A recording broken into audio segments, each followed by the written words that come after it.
Yeah, I'm not certain. Of the pieces that are preserved from Lehi, we don't have anything.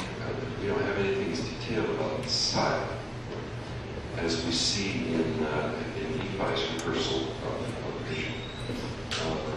And there may have been parts of that which Lehi didn't understand. We just don't know. I don't know how thorough, how comprehensive Nephi's account is of his father's dream. He gives it to us in two pieces. One of which is the family trip, and the other was the side of the people of Israel and so on in their future. It does seem as though Nephi did pick up an item or two that his father hadn't seen. Remember in chapter 15, when he's talking to his brothers, he talks about the stream of water, and then he talks about it being filthiness. I suspect it's a stream of water that's coming out of the body of one of these canyons after a rainstorm, and the water just carries everything, sand, rocks, everything else. Carries with it vegetation, dead vegetation, and so on. And so it really is this tumbling, turgid water. But how much it appears as though Lehi understands the whole thing. We don't know whether Nephi omitted some things instead and may not have grasped. There certainly are parts of Nephi's dream where the angels say, "Do you understand that?" Nephi said, "No." And then the angel explains to him. But how far to go down that road? Good question. In Jerusalem, there's the Israeli National Museum. In the museum, there's a reproduction of a cave which was discovered sort of halfway between Jerusalem and Eilat. And the docent, when she finds out that your LDS tells you about Nephi's cave and that this is where he slept and had the dream, and she even shows you inscriptions that are supposed to be some of the words from the introductory chapters of the Book of Mormon. Is this just urban legend, or just entertaining the foreign Mormons, or what do you think about this? Actually, I think quite little of it. I think that there's no evidence that brothers or anybody else ended up in this cave. Some of you are aware of this. We also published one of these issues in the Journal Book of Mormon Studies, Lamar Barrett's recounting of the evidence for this thing. It's a cave which is down near a place called Lakish. I mean, Lakish letters. They're famous as an archaeological discovery. One has to go almost due west in order to reach this place before one turns south. But it's a long way out there. If you ever drive this thing from Jerusalem to Lakish, it's a long way to go. And it's a long way out one's way. My preference is to think that the family either went east and then south, went east up into the hills of Jordan and then south, or they went south through Bethlehem and Hebron and then down that way, rather than going towards the Mediterranean Sea, a considerable number of miles before they finally turn south and down towards the Red Sea. The inscription, by the way, has been translated a couple of different ways, and I doubt seriously that the so-called Lehi cave was really where Lehi was. There is an attachment of the name Lehi to this place, but whether there's a memory that goes back more than 2,500 years among these people, I think is doubtful.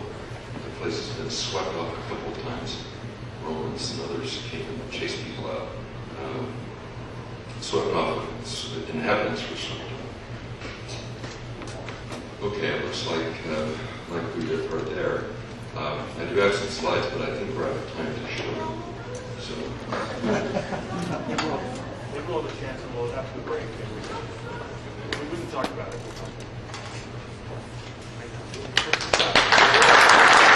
I'm sorry to intrude, but they've been generous in saying that I missed your slides. Actually.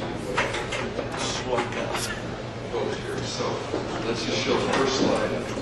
This shows the map drawn by a German cartographer in about 1460.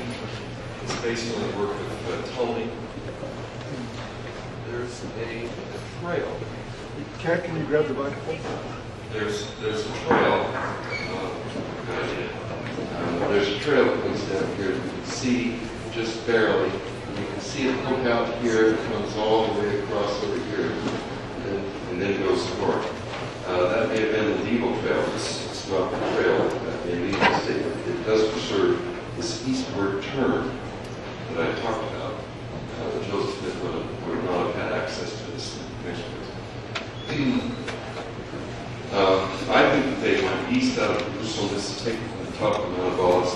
You can see the north end of the Dead Sea here. They've gone across here, up into the hills, and then south, perhaps following the highway.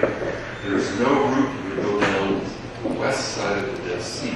At a couple of places, the mountain was way too close to the edge of the actually, the mountain just goes right down to the shore.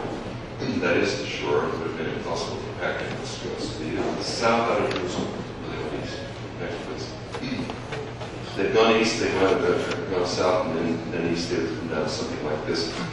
This is the Kidron Valley further down. This is Marcellus Monastery. Next please. They reach the place where modern Aqaba is. They then come down here. The Hiltons believe that they camped here. The guys from Saudi Arabia have been poking around thinking it's the canyon right here on the coast where they reached. Next please. They've gone right past this. This is a view of Aqaba from Eilat. On the Israeli side, photographing the Jordanian side. They've gone right down here after they reached the tip of the Red Sea, which is just about a mile or two this way. They've gone down here on their way to their first camp next. This is the Valley Wadi Taiba. Listen, you can see it coming down. These guys who live and work in Saudi Arabia believe that this may be the place. You can see the palm trees are growing because of the water table underneath there. Next, please. Here's the canyon, or the Wadi Taiba. Listen, you can see these rock pieces going up here. This is a four-wheel drive vehicle right here for scale. This is sunlight on the upper reaches of the walls of the canyon. The yellow part of there. Next, please. Here's the stream that runs down that canyon. Next, please. And when it exits, this is what it looks like out on the coast. These are breakers right here along the Gulf of Aqaba. And this is what it looks like when you come out of this place. Next, please. They would then continue wherever they camped in here. They would continue this way after passing by Aqaba camping. And they go further. Next, please. And they would reach a place down here in this area near Marib. And that's about the place where they turn east, heading for the coast over here. I'll tell you all those really old things there. Next, please. This is what it looks like if they've gone into the high tableland along the south edge of Arabia. It's impossible. It's cut with all these little rivulets and so on. They have to stay out of there. We also see the need for a vehicle, right? Next, please. This is one of the things that caught my interest in this exhibit of Yemen art.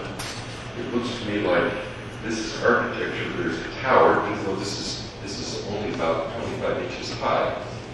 There's a tower, there are windows, other recessed windows. There's an inscription at the top, and I thought, great spacious building, perched above the air.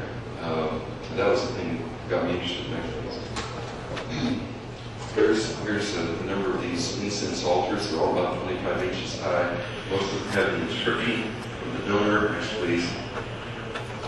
This is the one that I saw. Although we can't see it, it's around on the back side. The name Nahom is here. It's up on this cover panel. You can see here's steps, recessed doors, windows, the overhanging roof, and all that sort of thing, all characteristic of architecture and part of the real business. Okay, here's a mountain called Nahom, in that part of Yemen. Next, please. so there's not by that thing. Then we finally come over to the Book of Mormon.